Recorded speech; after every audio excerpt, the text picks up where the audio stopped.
Good evening, everybody, and you are in the right place to finish your weekend in style with another We're Not Really Here ahead of our game in just under an hour.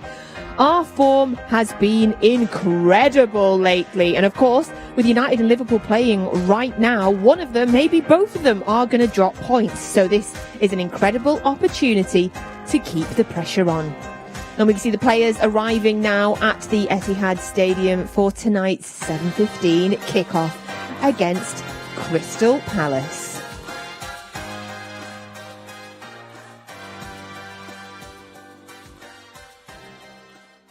And Crystal Palace have, of course, given us a stern test in the last couple of years. So for tonight's game, we've brought in some big guns. They're going to talk you through the game and the build-up to the game, and hopefully we'll be having a bit of fun as well. We always do. Ladies and gentlemen, on the couch with me this evening, we have Shaun and Nedum Onuoha.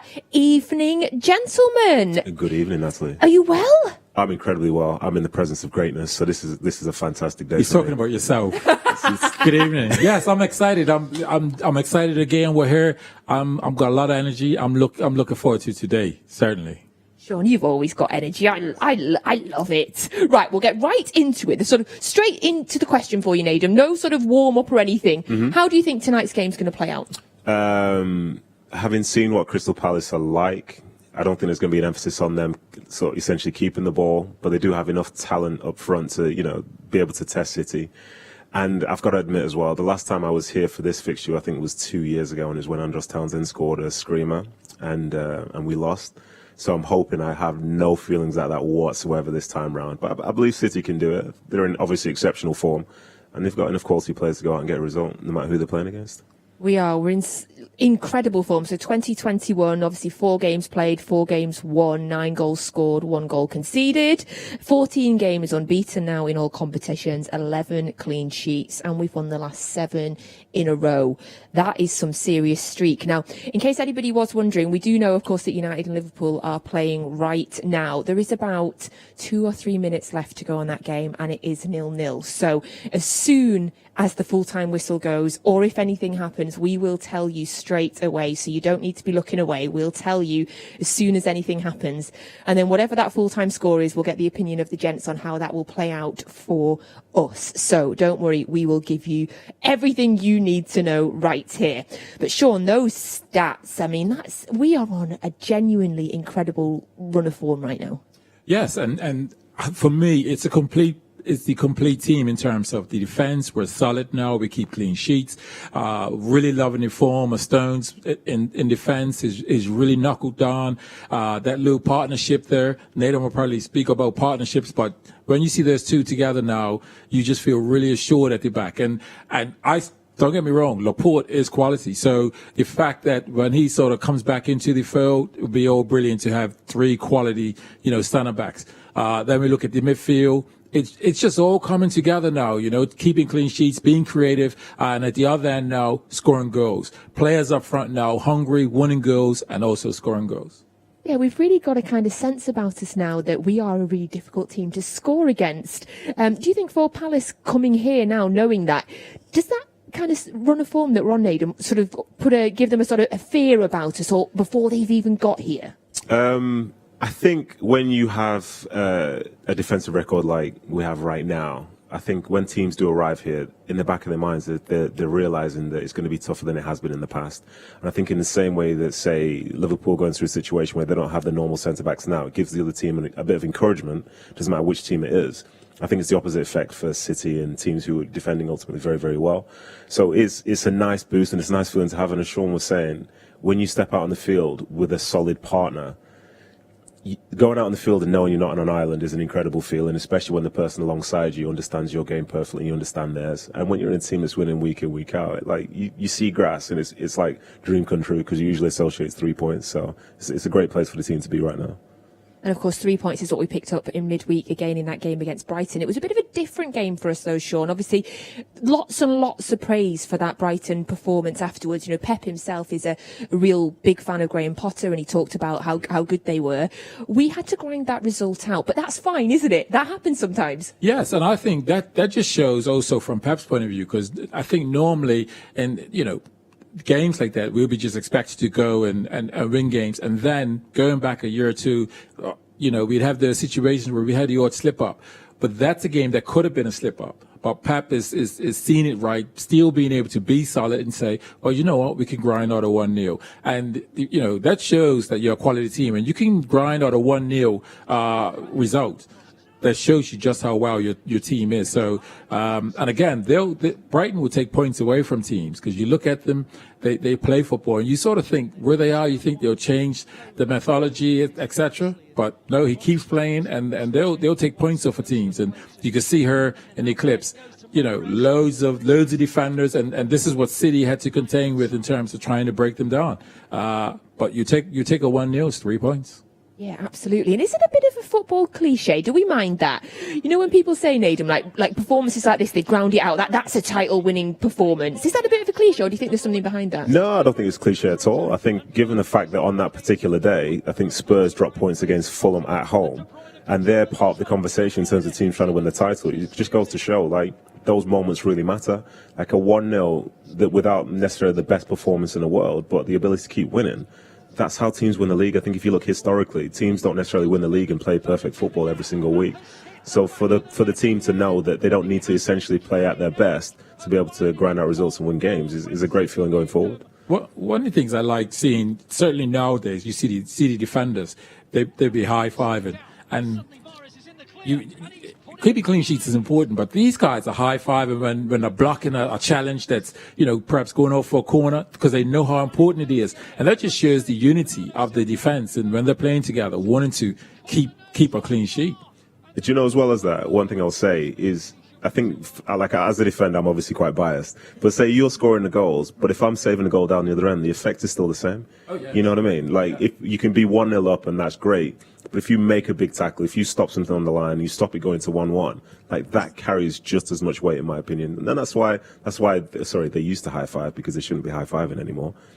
See, Yes. Slight change, but I'm sure there'll be. I don't know what they'll be doing. Maybe just jumping into doing each like other. we do right here. Yeah, exactly. There'll be a lot of that, Yes. I'm sure.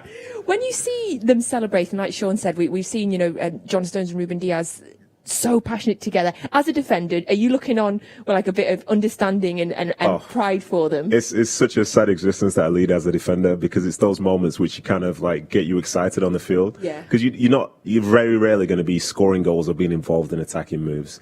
But when you're in a high pressure situation in your own area where, say, maybe the odds are against you or something, you put in something which, takes something away from the opposition, gives a lift to your own team. Those are real great moments. I wish I could be involved in more of them, but I think I had enough in my career.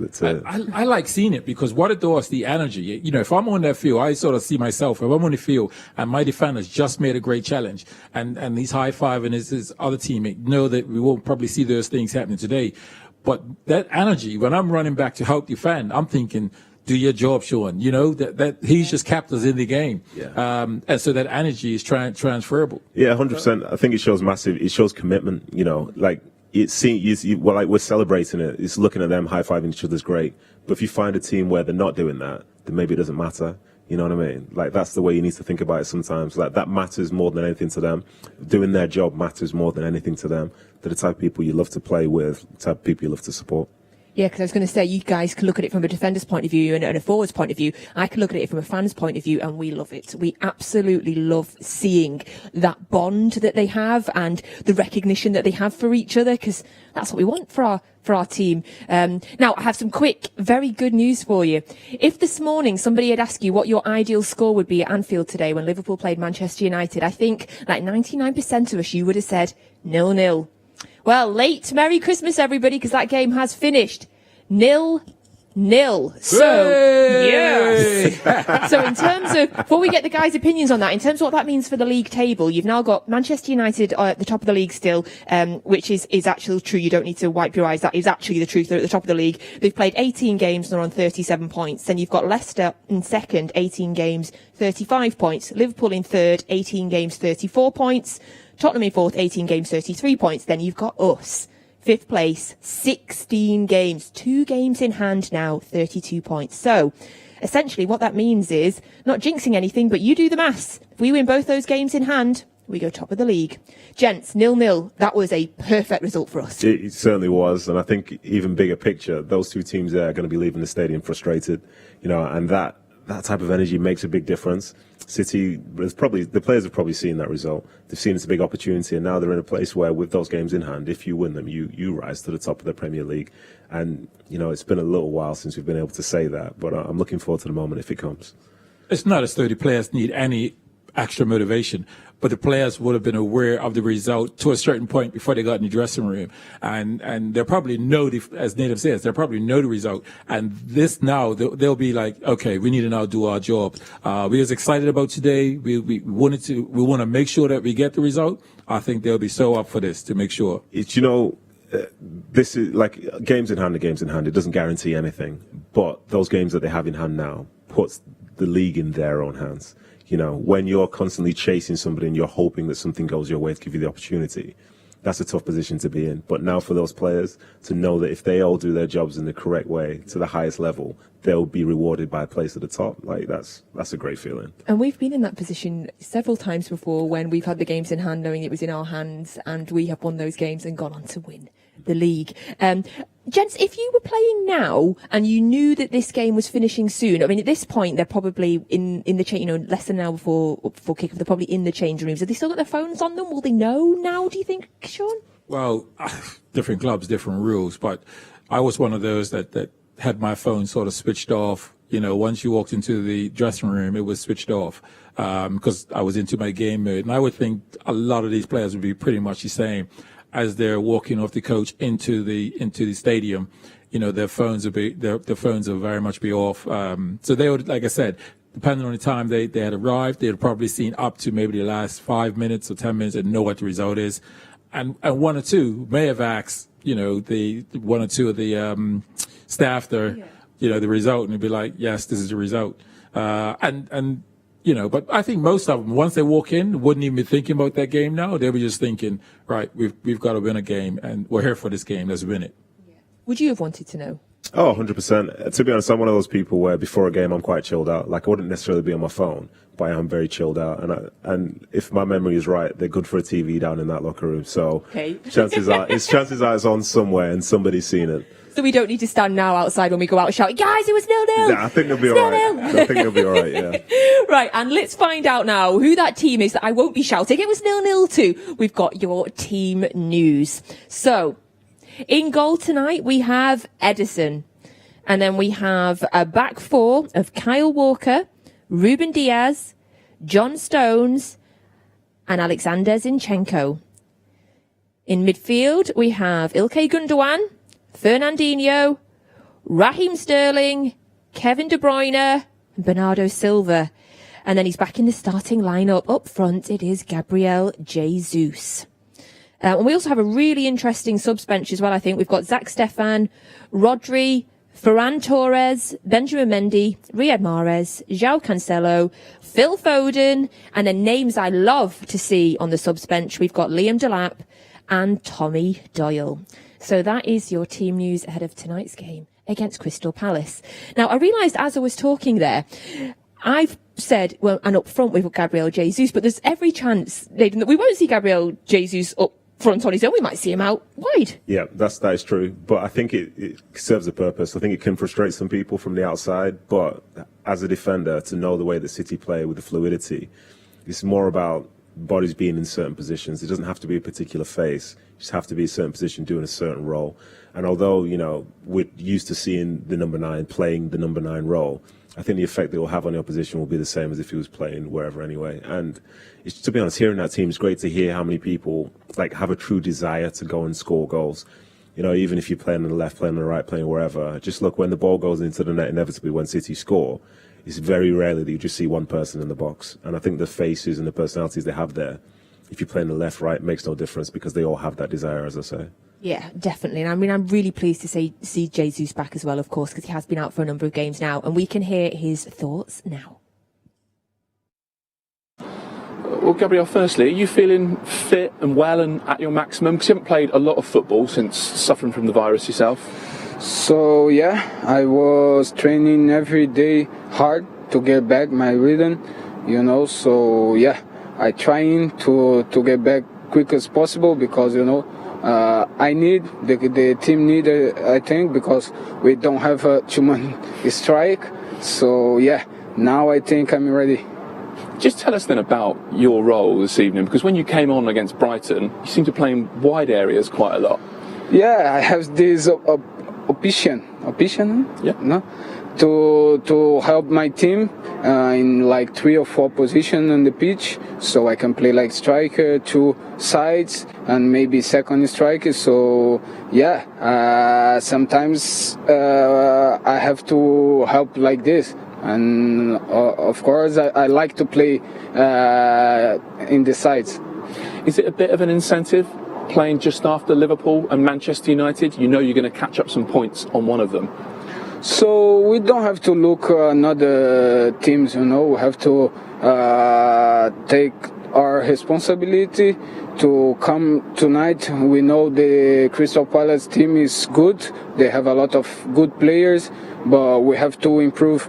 On the finishing, we create a lot, we score a few, so we have to improve on that, and of course, take about ourselves. Thank you. Good luck. Thank you.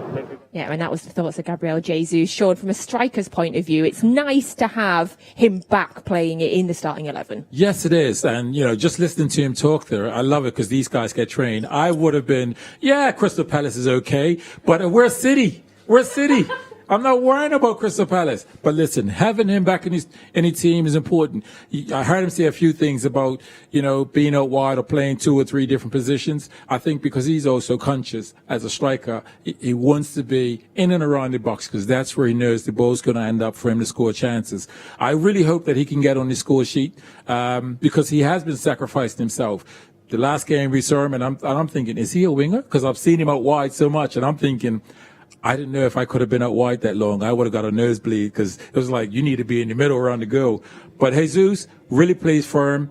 I like it because he's the one that stays on his shoulder, sniffs out a little chance. I hope he can get 1 or 2 chances and put one away. Yeah, I think a goal as well would be great for his confidence because he hasn't scored too many of them lately, Nedum. But I still feel like whenever he plays, his work rate is incredible and his energy is incredible. And a goal today would just be really great for his confidence. Yeah, 100%. And I think all the stuff that you're saying is very, very true, and a goal is tremendous. But the fact is, for this to play in this Man City side right now, you have to work for the team. It's not a 10+1 or anything like this. You have to be part of what the manager wants to do. And he's a prime example of somebody like that who maybe isn't getting as many goals as he would like, but he's still contributing to the side, which is why he's still being trusted and being selected to play. And to go off something you said, Shaun, talking about playing out wide, I think the difference between when you played and, say, the City team now, I would argue that the front three is part of like an equal opportunity front three, because even though you have Sergio that score 20, 30 goals or whoever, City is still, before this season would still score 100 goals anyway. So chances are, if you're playing left, you're playing right, you're playing in the middle, you're going to be just fine. Yeah, you're getting your share of goals. You're going to be just fine, yeah. Very true, very true. Lovely. Well, that's the thoughts so far in the studio before of this 7:15 kickoff against Crystal Palace. And we're now going to hear the thoughts of our manager, Pep Guardiola.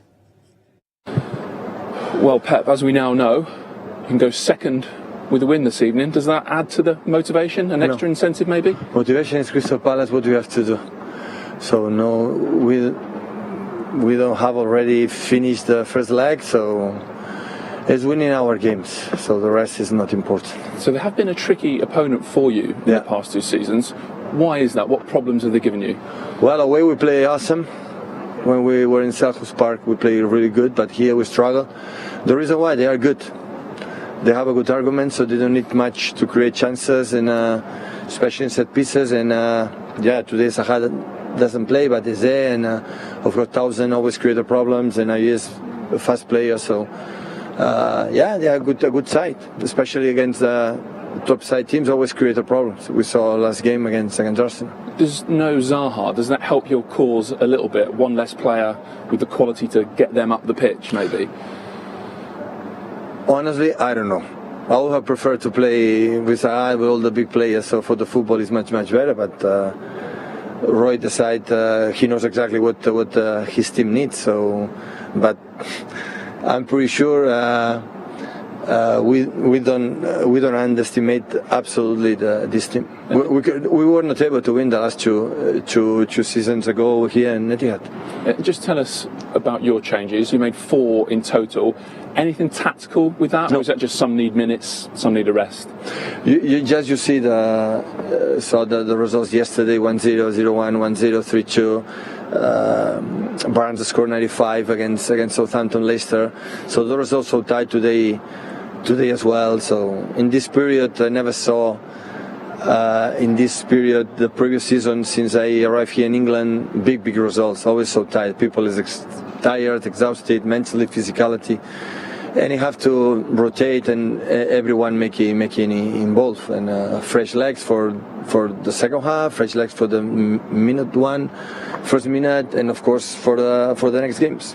Does Gabriel Jesus coming back though give you something you've not had for a few weeks, an out-and-out striker to hopefully finish off a good attacking play? Well, of course, it's important to have him again, but we cannot forget when the people come back from being the COVID, past the COVID. I don't know the reaction. For example, Gundogan struggled a lot after the COVID, a lot. It was 3-4 weeks that was tired, was not in best form. Gabi feels a little bit better, but we will see how many minutes can play. Do you think with maybe Gabriel and Kyle Walker, they need a bit of time to get back to their best? I'm pretty sure. Yeah, so affect your body incredibly. So the people say, I have people from the staff that said, I struggle a lot during 4 or 5 days, and now I feel tired. So it's normal. So they are human beings that suffer something hard. Thank you. Good luck. You're welcome. Cheers, Pep. Really interesting interview there with Pep Guardiola. So many talking points we could pull out of that. The first thing that he said that made us all go, ooh, because we haven't seen the Crystal Palace team yet properly, is that Zaha isn't playing. And we all went, ooh, and that feels like a positive for us. Yeah, that feels like a massive positive because he's somebody who is very, very direct. You know, you don't see many players like him nowadays, but he can run at anybody in this league. And although the defense is in good form, like that's the type of player you'd rather not have to play against because you just can't. There's no set way to deal with him. He doesn't have set moves, doesn't have stuff like this. He's crafty, he's creative. So to see that he's not in the team, that's a massive loss for them, you know. And to see who's going to try and come in and fill those boots, maybe like an Eberezer, who I played with when I was at Queen's Park Rangers. Like he's got a lot of potential. He's a really smooth, silky player, and I'll be interested to see how he does today. But as I say, to see that Zaha isn't there, listen, I'm going to be just leaning back in my chair just a little bit more now. Yeah, there really was it. We all went, ooh. Yes, I'm quite intrigued because part of me sort of thinks I'm not surprised with Zaha not starting. Here's the reason why. City will dominate possession. Zaha is brilliant in the final thirds in the way he can take on a player or two. Do we ever see Zaha make these long 50-yard runs with the ball, inside his own half? Probably not. Izzy, the player you're talking about, this is what he can do. And so if they, are defending and then create a break, he's probably somebody that can create that sort of trouble because he runs forward. Reminds me a little bit of Yaya in terms of how he can stride forward. So when I say Zaha, I'm thinking probably that's a weapon for second half in the last 15 minutes. Mm-hmm. But City will dominate the game and look to create chances. But interesting that he's not starting. And we've had a couple of tough games against Palace in recent years. So the last two times, that is really bad English, isn't it?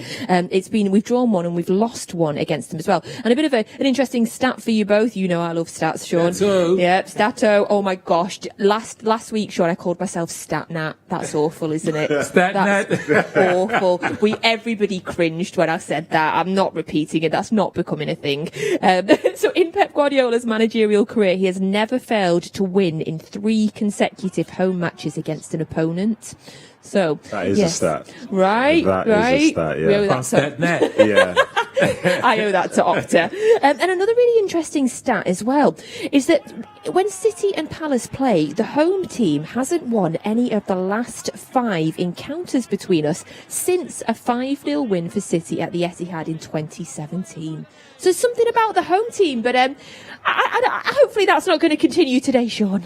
No, and I can't put my finger on why that'll be the case. But what I know is we're in fine form. City is in fine form at this moment in time, and Again, I'm thinking about my team, thinking of Sterling, who would goals. I'm thinking of De Bruyne, who will be looking to be assisting goals and also get on the score sheet. Bernardo Silva is now starting to come to his form. I'm looking at him and thinking there's a goal or two that he'll like to score. So I feel good about the front line and the creativity of City.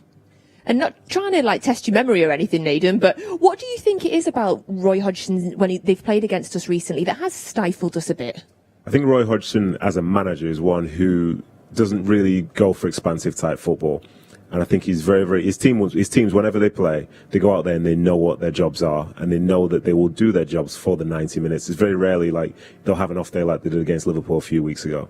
They are overall very, very structured and very committed and so on. And they tend to have a lot of consistency because the teams don't really change that often. So when you play against a team like City, where you know they're going to have more possession and so on, that doesn't trouble them. That doesn't change their style. And when they have people like Zaha and Eze and, say, Townsend, they have an outball, which they can trust and believe in and stick to everything else. So I think when you come up against them, they don't break. They won't be disappointed by not having the ball for long periods of time. They'll just let it be because he instills into their mind the most important thing is the result itself, as opposed to the prettier side of the game, which I think other managers can kind of get sucked into a bit more. And I think the last time I was here was when City played Newcastle, and Ilkay said something at the end of the game whereby Newcastle got frustrated in the second half and tried to press City more, which created more space for City, and as a consequence, it created more chances. A team like Palace aren't going to do that, which is why ultimately it's more frustrating for teams they play against because the space isn't there like it would be against others. And you mentioned Eze there. A lot has been said about him this season, and I've read on the build-up to this game. I don't know a huge amount about him. Could you tell us what you know about him? So, Ebere was with me when I was at Queen's Park Rangers, and he came in, I think, from Millwall, and he had a point to prove. He didn't necessarily have a chip on his shoulder, but he'd just been released from there. And people were saying, he needs to work on this or work on that. But his natural ability or his raw talent itself was incredible. The way that he can manipulate the ball, the way he can glide past people, it was truly unique. So he came, and I had a big responsibility at the time to be around younger players because the squad was going towards that side at that point. So I was in my 30s, but the average age apart from me would have been, say, low 20s. So he was there, and I could see that he had a lot of talent. He didn't fully understand the game itself, but he had a lot of talent. And one thing which he has, which some people don't, is that he loves the game. So with that love of the game and his talent and the fact he was getting closer to the first team, he started to get better and better and better to the point where, as I was leaving, I was looking at him, and the next season he became the main man for QPR. So then the opportunity to come to the Premier League was there. And I think for him, he seems to step up with every level that he goes. If he's in the Championship as a starter, he plays really well. He's now in the Premier League as a starter, and I'm seeing him getting better and better and better. And it's good, but the thing which I love the most about him, as I say, is the fact he loves the game. And he has that level of ability to the point where I don't know what his ceiling will be. He might never play higher than this level, but then in the same breath, in 5 years' time or so, it wouldn't surprise me if he was playing somewhere like Man City as well. This is what's so good about this show, the fact that we get ex-players like you both that give us these incredible insights. It's so interesting. Another player that absolutely loves football, that we know we hear about it all the time, is one of your favourites, is Phil Foden, Shaun. I just wanted to touch on the fact that he's on the bench today. Obviously, he had scored again on Wednesday, brilliant game. Yes. Do you think this is a rotation thing today, just to keep him fresh? Because I think we've learned by now that we're trusting Pep when it comes to Phil Foden. Yes, we trust in Pep. And it is a rotation. I think, again, the other day when he was playing Brighton, he played out on the left-hand side. He plays a more disciplined role, but, was able to come in off the line and score a goal. I'm sure he'll be hoping he can get on the pitch and get a good 20 minutes. But, again, this is about rotation, and it's to keep the players fresh. Interesting what Pep was saying about regarding, at this stage of the season, he's never really seen results be big results. Well, Pep, I'm going against you. I'm going 3-0. So I'm expecting a big result. I know you know the players better than I do. But, this is about rotation. I think it's keeping the guys fresh. So guys are coming in. They got their fresh legs, and also to avoid the injuries, because we're seeing, a lot of sort of pulled muscles and so on. So, keep the guys fresh. I think as a City fan for so long, been in the time when I was watching you and stuff like this, I think normally if you see a player of that much talent, you expect them to play.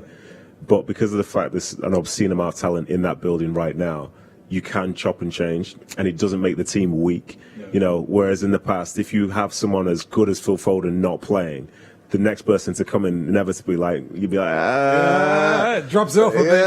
you know what I mean? Like when you weren't playing, it's like, well, but Yeah.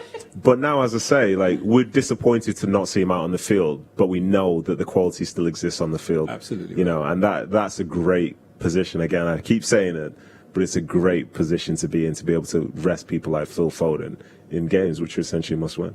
And it's also a great position for England as well, Shaun, because he's, you know, if the Euros being delayed benefits anybody, it feels like it's Phil Foden right now who is really coming to his own this season. Gareth Southgate must be feeling really excited. Yes, if I'm Gareth Southgate, I really just get a season ticket at City and just be like, I'm scouting the players, I'm scouting Phil. Listen, this kid, I've said it before, will be challenging. For me, I think will be challenging Ballon d'Or in the next 4 or 5 years. He really does have that ability. But in terms of England, you know, every now and again I see clips when he was with the England squad. And Phil, because he's young, he wouldn't walk around with the presence of a player that's 28, 29. But if he started to do that, he could really, he almost should be walking around that way, but because he's young, he's going to walk around as a humble person. But his ability is there where he could walk around in that way. When I've seen, like I said, the highlights, new things of clips when he's with the England squad, you could see the players defending him, and they're just like, and he's shifting it left and right, and twisting them up. Great. I'm just glad he's at City. Yeah, obviously. Yeah. Like, I agree with everything you said, but one thing I would say about the chest out thing is I think for someone like him in that group, he will impress people with what he does on the training ground and does in games to the point where he'll be like a David Silva, who's probably one of the most unnecessarily humble human beings I've ever met in my life, where players look at them differently. As he didn't have to walk around with his chest out. People just looked at him like his chest was out anyway. You know, and I think if that's the type of person and player that Phil Foden turns out to be, it's, you know, it's going to be incredible. And like you said about the 4 or 5 year thing, anything is possible for this kid. And we know that Phil Foden, of course, is a big City fan like yourself, Nedum. He grew up watching City and then has come through the academy to play for the club. Jolie Lescott told an amazing story on this show back at the start of the season about how Phil Foden was so excited to meet him because he wanted to talk to him about the 93-20, and Phil Foden was so excited to be training with the people that he'd been watching growing up. Did you have any occasions like that when you broke through into the academy where you were playing with people that you'd been idolising growing up? With, like, this, I know he's on the show, so this is going to get weird. But, like, when I said I'm in the presence of greatness, like, Shaun is such a significant part of the Man City history, which I witnessed myself. Because as we were saying off air, like, I was a ball boy. Like, I joined the club in '95. I was a ball boy for when he was the main guy at City, the main goal scorer. I was around when he was scoring those goals against United. Was it 99th and 100th or something? Yes. You know what I mean? Like, that's the painting I've got, Shaun, that I tell you about. Those are such significant times. And then even to get anywhere near the first team. And then I remember we went to Bermuda and you were playing the exhibition game. You destroyed me. Stop it. Like, he did. I may be clear. This guy here destroyed me. But, like, that was Shaun Goulter that was doing that to me. And again, going into the first team, because I saw the changes in the club and so on, being around people like Nicholas Anelka and so on, like, it was incredible. And to be fair, looking for Phil, he's of an age whereby he didn't necessarily need to see us when we didn't score a goal at home for 3 months or whatever in 2006, 2007. But I'm glad that he's seen this stage of City, and I'm glad, like, he loves the game and loves the club. Because, like, Joleon's a great guy. Joleon's a real good friend of mine. And I'm sure Joleon will be feeling funny seeing someone like Phil Foden come up to him and, you know, be like starstruck by him, because Joleon's probably starstruck by Phil, which says an awful lot. Took the words out of my mouth. Yeah, exactly. I'm starstruck. Listen, look what I got ready to deal with, people. Number of stars up on this show.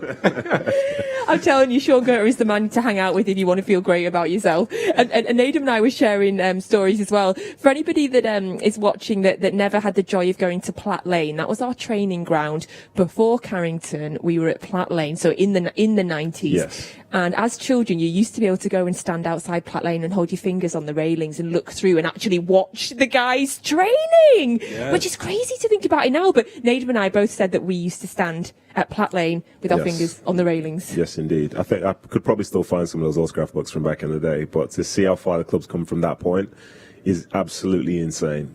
I have one question around that time, because we used to do shooting, and those balls I was kicking over, those were presents, yeah? Listen, I've handed out my fair share of presents, both like in stadiums and on training grounds. Don't worry about that. Oh, I never got a present from you, Shaun. I feel sad now. But another Manchester City legend, who you will all know and love as much as we do, is, of course, Shaun Wright-Phillips. And, of course, we're a little bit biased on We're Not Really Here, as he is a friend of the show and he is a regular guest of ours on here. Well, he, of course, has legendary status at this football club, and for a very, very many good reasons. And in fact, another memory, I remember pretty much shedding a tear the day that he got sold to Chelsea. And I remember where I was on a train on the way to Middlesbrough, because we were playing Middlesbrough that day, and I got a text through on my phone and pretty much was in tears at the news that he was leaving. He brought so much joy to us on the pitch, and because of that, City TV have commissioned an incredible feature, a deep dive into Shawnee Right. Football was their main goal every morning. You've got to have some ability, you've got to have some sharp feet to get through. It was a tough environment to go into sometimes, and the lads loved him straight away, and it says a lot about his character. But when he gets on the field, Shaun wants to win. Wright-Phillips was the longest name that I'd probably ever have to do. Shawnee Right. Shaun Right. Shawnee Right, yeah. Shawnee Right, yeah. Shaun Wright-Phillips! Oh, wonderful! His first for Manchester City. Here's Wright-Phillips! Oh, brilliant! Wrighty deserves a legendary status. Yeah, I'd definitely say he's a club legend. I thought that was sort of rubber stamped, that he was. Wright-Phillips getting Scholes to run around. Too long, and Wright-Phillips! Well, it's one now. I wouldn't say I know that I love me. I'd say more. I know that they appreciated what I did at the club in my times there, and I just hope they know I appreciate what they've done for me as well.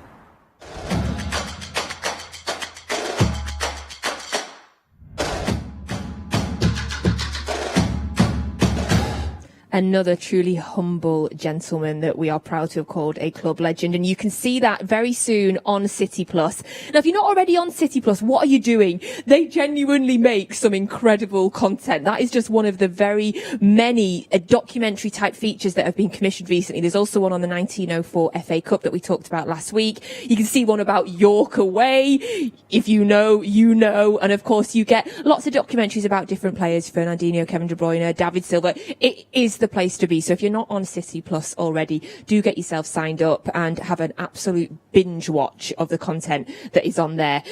Gents, was Shaun Wright-Phillips, I feel like, did he cross over both of your times? Yeah, I think he did, yeah. I think he did. So you must have played with him when he was a bit younger, Shaun. Yes, Right TV. Listen, there's a lot of those stories. It's funny that one thing that sort of stands out. This isn't even about football.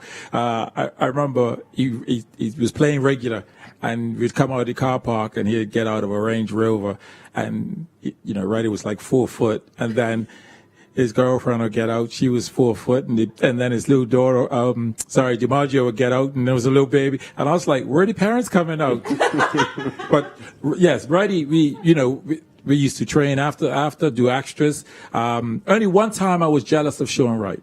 George Weah came, and George Weah wanted to do extra shooting, and because I was such a student of the game, I used to do extra.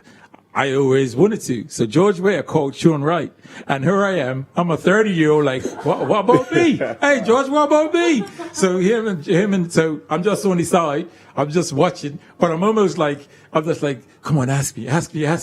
So he used to do a bit of extra shooting, but I should just watch and observe and just sort of take stuff in. But yeah, we had an absolute brilliant time. George Weah's lost, by the way, Shaun. He should exactly. have, yes. George Weah's lost, absolutely yes. Sure. Did you play with him at QPR as well then? Is that the times? Yes. I did, yeah. But one thing about Shaun, so my first season for City was when Shaun was the last season before he went to Chelsea. So arguably you could say it was his best ever season. And I feel so fortunate to have had the career that I've had. But it was so easy because I had Shaun Wright-Phillips in front of me, and to the left of me I had Richard Dunn and Silva and Distan. That there, without doubt, all I had to do was I was getting covered by two legends. And for Shaun, I didn't have to do one single overlap. All I had to do was roll in the ball, and off he went and did what he did. But the best thing for Shaun really was the fact that he was the pin-up of the academy. So we always saw him as being the most successful guy to make it out. But he was also the most humble person as well. He looked out for every single one of us that came through that door, whether we were going to make it or we weren't. And this club meant everything to him as well. So to see somebody like that, he was a great example. To have been able to play with him twice is great. To still be able to be friends with him now is even better, because that's a really good human being. We've talked about humble footballers on this programme a lot recently, obviously, after the sad passing of Colin Bell, who was the most humble man you could ever meet. And then talk about Shaun Wright being humble, David Silva being humble. There is a huge lesson here for all the kind of aspiring footballers watching, to be as humble as you can. For me, there's just this thing where some players can be good, some players can be bad, and so on and so forth. But the real great players get spoken about by others. Somebody never has to say how good they are, because other people will say it for them. And they're the ones who you love playing with the most, because you know as well, when you go out to war with them, they're always going to be there, because they just believe that they're doing what they need to be doing, what they should be doing. They're doing the best for you in the same way you're doing the best for them.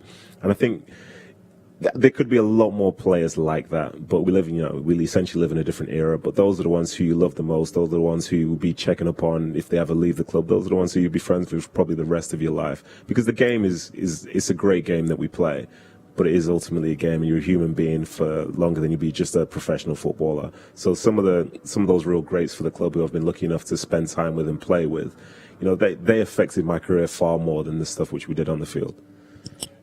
So interesting, yeah. Yeah, so absolutely right. I mean, my mind sort of thinking of someone like Phil Foden. I know when David Silva was at the club, Phil Foden was right next to him. So every game day, Phil Foden is sat next to David Silva, and you see what he does on the field, but you just see how he handles himself, and you're just thinking, this guy, as you said, is just so humble. Yeah. And this would just rub off on someone like Phil Foden as well. Did you see, so I'm sure someone must have told this story beforehand, but I think Joe Hart, again, another incredibly humble guy. So he was telling me a story, I think, about one time when David Silva, in the game, he's played probably the best through balls I've been seen in the history of the world or whatever. And maybe they scored. Then after the game, he's coming up to Joe and says, "Did you see that? Did you see that?" And Joe's like, "Oh yeah, it was a great assist." He says, No. Did you see the header I won? You know what I mean?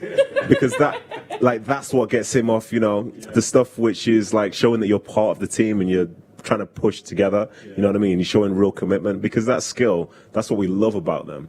But the humility to not even because some people, for me personally, if I scored a goal, I think I'll be telling everyone about it for the rest of my life. But, some of those other people, they're doing it for the team. They're not doing it for themselves. Yeah, I mean, Andy Morrison scored 4 for City, and we talk about his goals every time he's on the show. Every time. I have to say, though, if David Silva did get win a header, he must have worked really hard for that header, so he would have deserved that praise. He did, but the thing is, he was seeking praise for winning the header more so than the thing which has never been seen before. It's incredible. I absolutely love that. So loads of players there just talking about that we all love, and we all love our citizens no matter where we are in the world, and we know that you are all across the world. So thank you so much for the support and for watching We're Not Really Here as well. And we love to celebrate you all and to celebrate our official supporters clubs. And on Wednesday night's game, we celebrated the supporters club that come from Wimslow, which is really close to here. Today, we are supporting and thanking an amazing supporters club that are not just round the corner. No, they're pretty much on the other side of the world. So it is the official supporters club from Malaysia. Hi everyone! Hi. Hey guys, it's Talim Izzat here from the Selangor branch. Well, we are from Malaysia, and I'm the president of Manchester City Supporters Club here in our country, and we have been supporting City since 2012. The reason why I initiated the branch is basically to gather all citizens in our country to watch live City football matches together, to play football, futsal together, and especially to share our love towards our City Football Club. Usually, we gather around together to watch football matches in a few restaurants, and most of the time, we gather at my place with my family and friends. My best personal experience was back in 2019 when we traveled to Jakarta, Indonesia for a City's trophy tour. I got the chance to meet our City legend, Paul Dikoff, in person, and then we took some photos with the formidable season trophies. And the best part of it, I won a pair of guest ticket, private box tickets to watch live football in Etihad Stadium, Manchester. Wow, that was amazing, you know. But right now, unfortunately, have to wait once again because of the pandemic. And whatever it is, to all City fans around the globe, we have to stay safe and keep supporting City.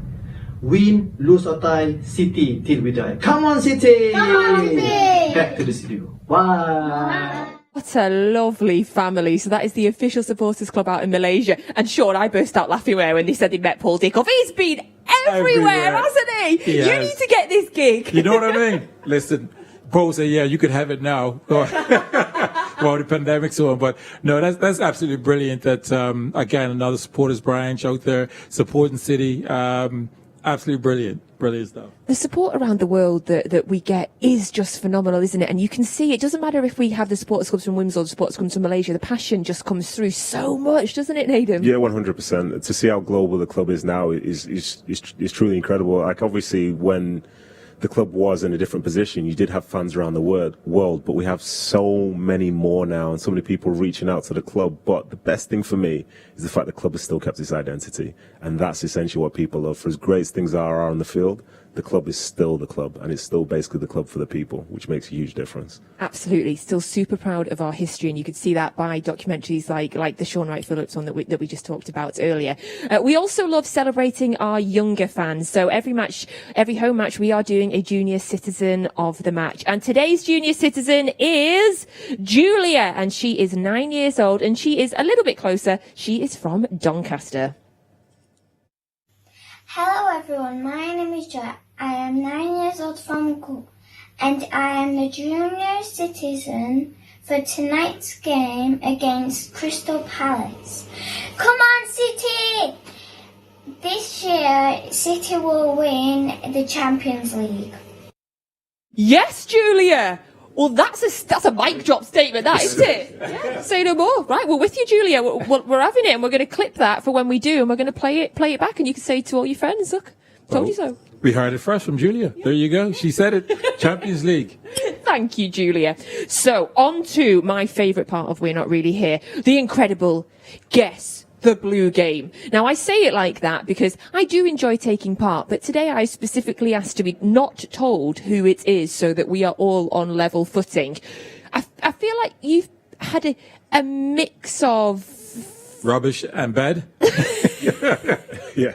I've not been good at it at all. So maybe I'll be better today. Have you played it yet, Nedum? No, it's my first time. Right. Well, do you know what? Because it's your first time, I'm going to give you the first half to get yourself psyched up for it. We're going to do it at half time. Okay. So Shaun and I will explain it to you during the first half. And, well, maybe I will, yeah, because Shaun is, yes. I'm no good at it. Okay, I can believe that. We're going to do that at half time. So, gents, we're about 12 minutes away from kick-off. Obviously, we've talked about the Manchester United-Liverpool score today, about the fact that we are, if we win our 2 games at hand now, we can go top of the league. Kind of putting that thought slightly to the side for a minute.